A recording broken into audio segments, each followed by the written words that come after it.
Okay, now we are down to the last two centers. This is the ultimate sticky point in this particular puzzle, and the thing that caused so much grief and so much difficulty with this before I was able to get it solved the first time. So let's see if I can work my way through this. Now, this is a little unique among puzzle tutorials. Generally speaking, before going to press, going to tape, I usually like to solve a puzzle 3, maybe 4 times. The least that I've ever solved before actually videotaping it is 2 times. And that's because if it's like a very large puzzle or it takes a long time, but I think I get the gist of it. Well, with this one, I've only solved it once, but that was enough for me to think that I kind of got the general idea of how to solve it. And basically, there's no new algorithms with this. I just have to skew my strategy a little bit, and I'm going to explain why this puzzle is more difficult than some of the other multi-layer supercubes. Now, you've seen me, if you followed some of the tutorials, do a couple of them, but the basic technique, the basic algorithm, as typified by this even layer, this is your iconoclastic even layered supercube. It's just a cube, and basically these have very specific positions. But the classic technique that that I use is the 3 cycle, where basically this comes up to here, this comes here, and this comes here. And this utilizes pretty much the same general strategy that I've been using with solving centers, which is you place it in a place it in a plane, turn it out, move it away, turn it back, and basically the overall effect of that is going to be doing a slice through from here to here, through this edge over here, and that we're going to call your R. And it's really the same kind of algorithm as any type of cycling with corners. So if I were to identify 4 corners, 1, 2, 3, 4, and correlate that with the corners of Rubik's Cube, 1, 2, 3, 4, and I do the algorithm R, UI, Li, U, Ri, Ui, L, basically move it back over here to another U. This stays the same. These guys all cycle. And what happens is that this white, red, and blue one went over to here. So this went to here. This blue, red, and yellow one went over to here. And this orange, blue, and yellow one went over to here. So this is how you 3 cycle these, and it keeps this one basically the same. So really what we're talking about is I'm talking about how to cycle corners. When you're dealing with something that's even numbered, you don't have any, quote, edges in between. These are corners. So when I look at it, and I look at the last 2 centers here, it's really all a question of corner placements, and I'm going to be solving it the way that I solved the supercube, but incrementally with different layers. So when I wanted to cycle these around, these corners here correlated with these corners here, and they move exactly the same way. With the same algorithm, only using this is R, and this is L, or actually I guess this would be L, I'm going to be cycling these around. Which ones cycle have to do with which layers that I use. So for instance, I want to get these, I'm going to say that this is my center here, the center of my center, so I'm going to try to place these. I'm going to correlate that with this. All these colors are where they need to be, just not in the proper position. And what I'm going to do is I'm going to do it to where I'm going to first use this layer and this layer, and what that's going to do is cycle this to here, this to here, and this to here. Simple enough. But as I expand outward, I'm just going to have to keep redefining what my layers are going to be. So then I'm going to want to cycle these guys, these 4 with these 4 by moving this layer and this layer. And then I'm going to want to cycle everything in between. This is going to correlate with this. This is going to then correlate, say, with this, and actually this, and this is going to correlate with this. So what's going to happen is this will cycle to here, to here, to here. And if I wanted to do, say, this one over here, then I'm going to correlate that with here. So this will cycle up to here, this will cycle down to here, and this will come over to here. So it's really just a collection of 3 cycles, which doesn't seem too difficult on the surface, but here's the problem. Every so often you get to a point where you have everything in except 2 need to be swapped. When 2 need to be swapped, and this is a 3 cycle, and that's the only kind of algorithm I know with this, we run into a problem. Because I do have a way of bringing that down. So in other words, you get to a situation where this is all in, everything is in, but say these 2 need to be swapped. So since I don't know of a 2 cycle, I do know of a way of positioning it to where they do end up swapped. If I were to hold it here and I swap these 2, but these will all rotate, turn clockwise by 90 degrees. So this will do a 90-degree rotate. But who cares, because they all rotate in conjunction with each other, and you don't have any middles, so you're okay. But I can't do that here, because if I have to do a 2-cycle at any step of the way, I'll rotate these, which will put them out in relation to all the other pieces. You know, I don't just have 4 pieces over here. Now, when I've run into this with other supercubes, this is hexaphobic. This is there's no octaphobic yet. That's coming soon. This is the 6-layer paramorphics puzzle. And it was a similar situation. It's even numbered, so basically I had to cycle this with this, and then I branched it out with these guys here. The reason why I never ran into trouble with the quote 2 cycle is if these two had to be swapped over here, then what I could do is put it in conjunction with another green one here. So in reality, if I had to, well, let's say this, if I had to say swap these two, or I had to swap any one of these two, I can always pull in another color that's equivalent. I have an equivalent piece. This doesn't need to be here. This one can also actually be here. And you can swap them and it still will look solved, still the same puzzle. So because of that, I could take, in essence, a 2-cycle and put in a third one there, cycle that in and make it do a 2-cycle and make it seem like a 3-cycle, because I have equivalency of pieces. Well, the barrel cube is not so merciful. Every piece is different. That would be the equivalent of, say, taking this blue piece over here and thinking that I can exchange it and swap it with this blue piece over here, and you can't do that. It's not going to look solved.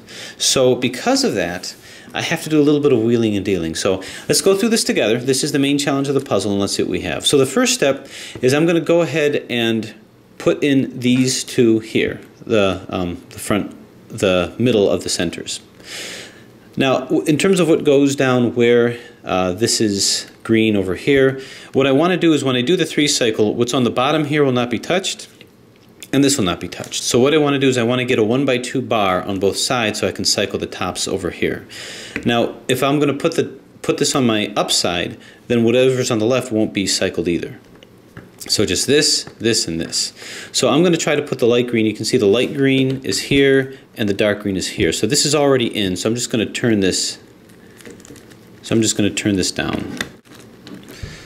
Okay, so I put this on the bottom, and this is protected here, and then I can start moving them in. Now, there's another step that I need to take before this, believe it or not.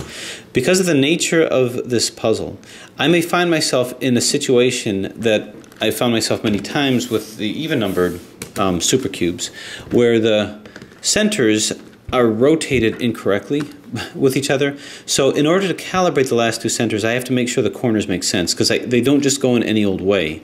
If I put it in a way that even makes sense, the corners may be in an impossible situation. So I need to calibrate what actually goes here based on putting the corners in. So at this point, I'm going to pause and I'm going to solve for my corners with this as the bottom.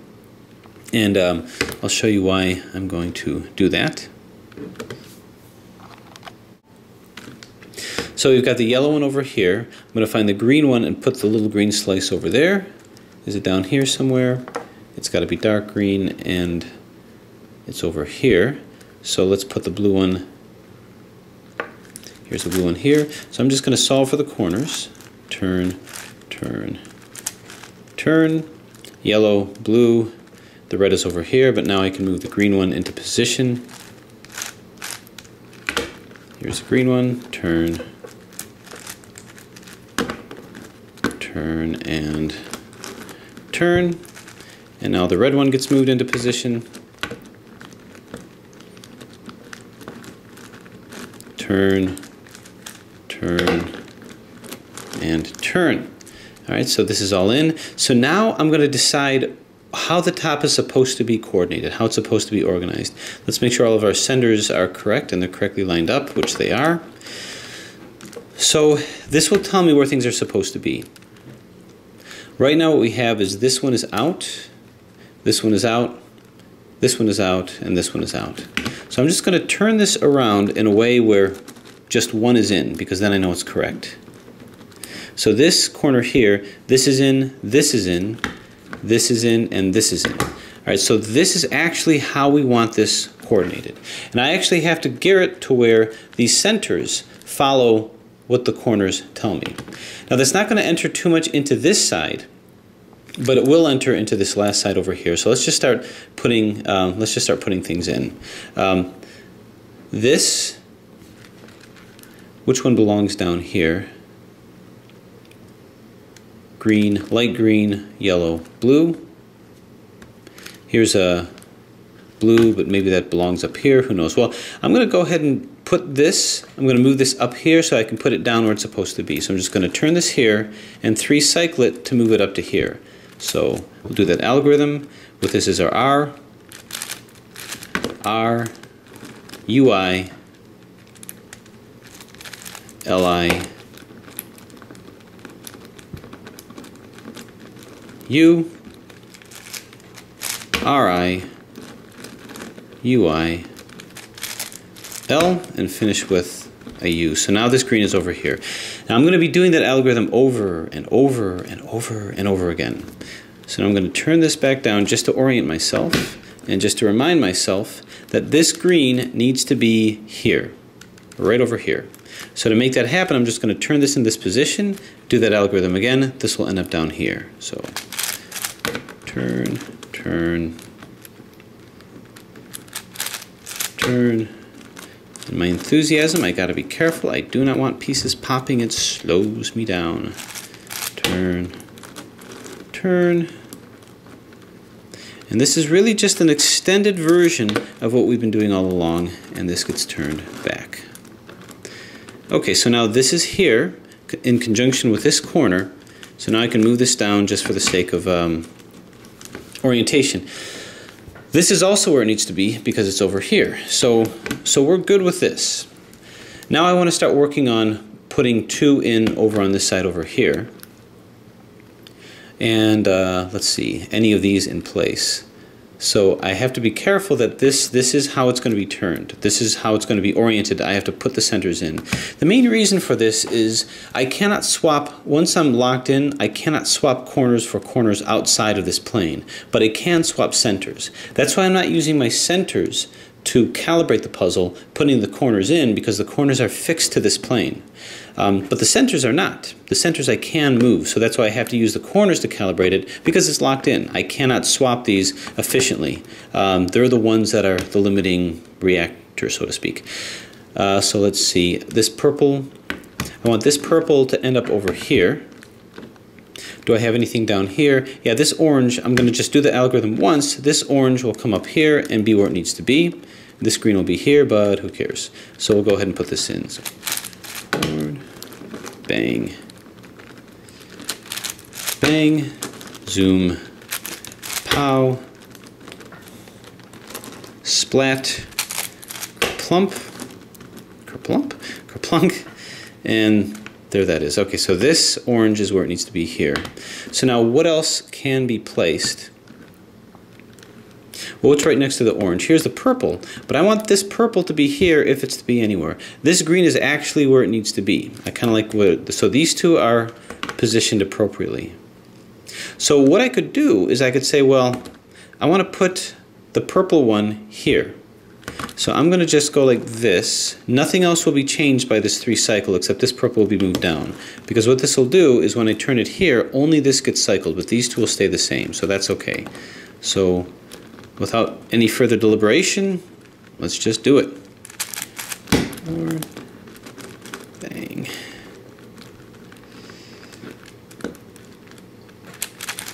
Bang. Boom. Boom, pow, and splat. Then we move this, no, we'll just move this back here. Okay. So with that said now, what I'm going to want to do is move this back to where we want it to be. With this over here, again, eventually it's got to come into here.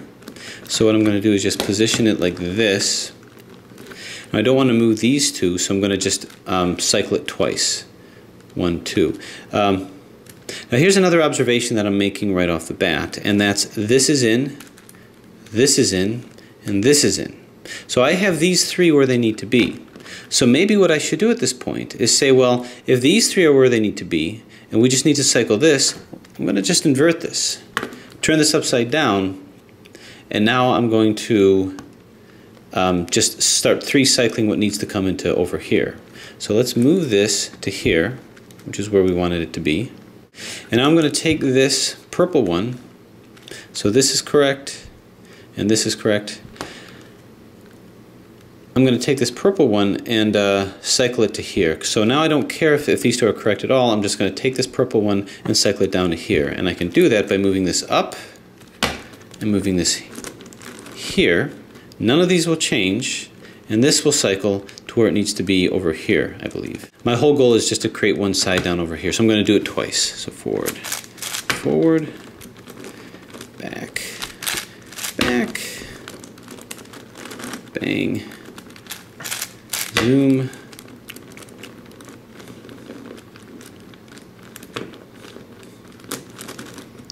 pow, and splat.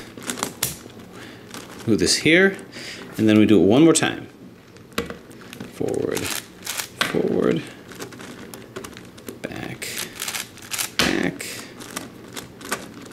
bang, bang, zoom, pow, and kerplop. Okay, so the overall effect here, as I turn this back, is this is in and this is in. So these two are in.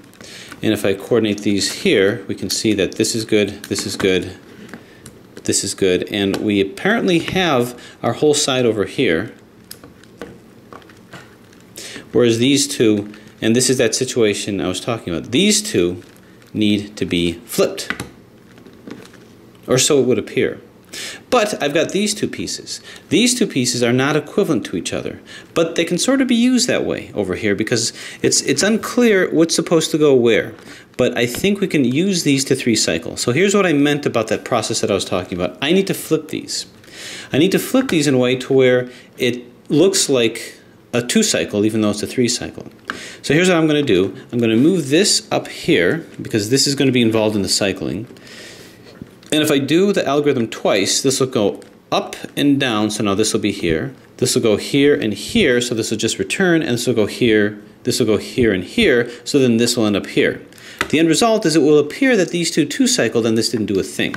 So that's exactly what I mean, and this is the last opportunity that this puzzle is going to let me cheat like that. So we go forward, forward, back,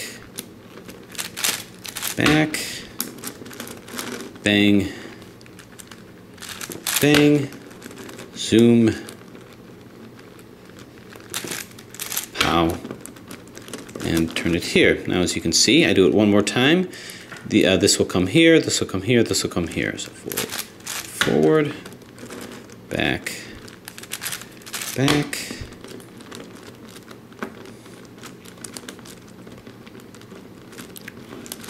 boom, boom, pow, splat. Okay, so we can take a look at the overall effect. The overall effect is these two effectively swapped, even though they're not the same pieces.